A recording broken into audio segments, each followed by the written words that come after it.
So we got the cows down here in the lake grazing paddock, and I've got an electric fence set up over there on that far side.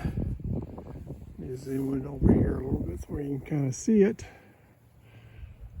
That's a 2-wire fence. I've got a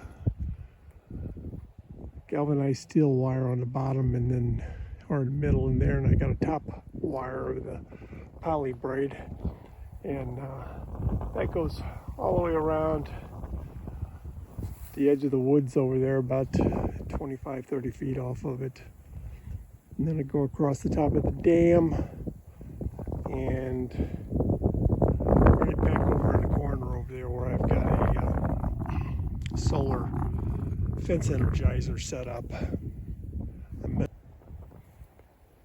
So this is my Gallagher S40 fence charger. I've got, I guess I got close to 2,000 feet of wire if you count the poly braid plus the steel wire. You can see them down there. I've got that poly braid run through some of those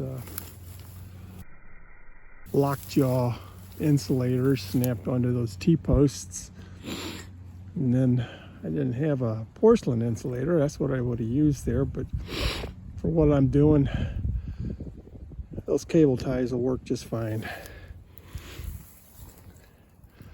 Then I used a couple of lockjaws here and insulated it off that steel T-post. And the ground rods, I don't have them drove in very far. One of these days I'm going to put in a cattle guard in here and rework this whole corner. So when I do that, I'll drive those posts in all the way, and I'm going to replace this barbed wire with 2 strands of high tensile wire. I don't need it. Got a barbed wire fence that runs down through that bottom, which is very, very wet, and then goes up the other side and along those woods. But I've got this electric fence up because my neighbor rents 30 acres on the other side of that group of cedars. There's a fence there, and he's got a bull, and so I've got a bull, and I got to keep them separated. And so my bull will stay on this side of that electric fence, and hopefully Travis's bull will stay on the other side of the barbed wire. I do know if they're across from barbed wire, they'll tear it up to get at each other. So we're going to see how this works. Now, normally I would put poly braid around the lake and give them 1 or 2 access points to drink. But as cold as it is and as low as the lake is, if they get along the bank there, it's not going to tear up too much, I don't think. There's plenty of bank for them to be in here, and they're only going to be in here a few days. So I've got a lot of work to do along these banks. I've got trees growing up on them on both sides. I need to get rid of all this. It's a project for this winter, I guess. I keep saying that every year, so we'll see if I get to it this winter.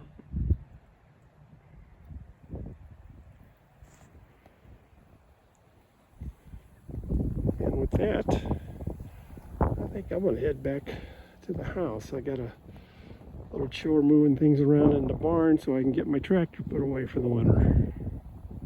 Measured the voltage on that fence. It's about 7,000 volts, so that's the highest voltage fence I got on the farm.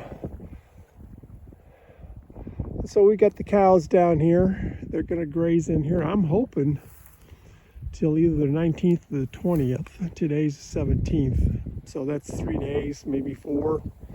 If I can squeeze it out to the 21st, we'll see what we got. And then I set up poly braid all the way up to this cross wire. It's a hot wire down the middle of the field, and I tie all my cross fences into it. So I'm all set up for at least, I'm hoping, 10 days worth of grazing. We'll see how that goes. Again, I'm going to be leaving here in a few days. I'll be gone, so I'm going to give them a bale of hay and a hay ring, and I'll probably set that up in that far corner down there, and leave this gate open between the lake paddock and this, I guess it's about an acre in here, and that way they've got access to water, and they've got a bigger area to graze in, and they'll have access to that bale over there. And that's my plan. We'll see how it works.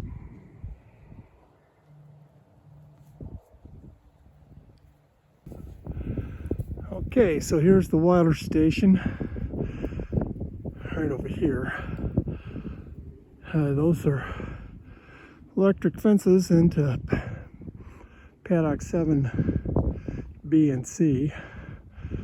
I've got an opening here for me to drive the tractor down. I'm going to create a lane through here, and then I can drive the tractor all the way down to that far side down there. I've got an electric gate in there, and then I can take bales down through here to feed them during the winter time. So we're going to supplement this winter stockpile, and this is the water station.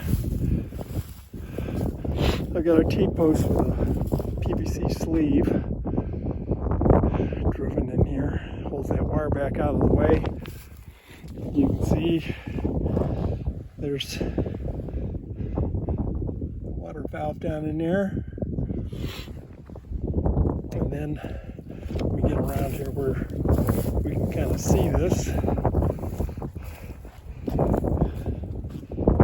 There's a overflow right there, and I haven't done it yet, but I think I can probably drill a small hole right there at the water line and let the water seep through there, and that'll probably keep that from icing over in the winter time.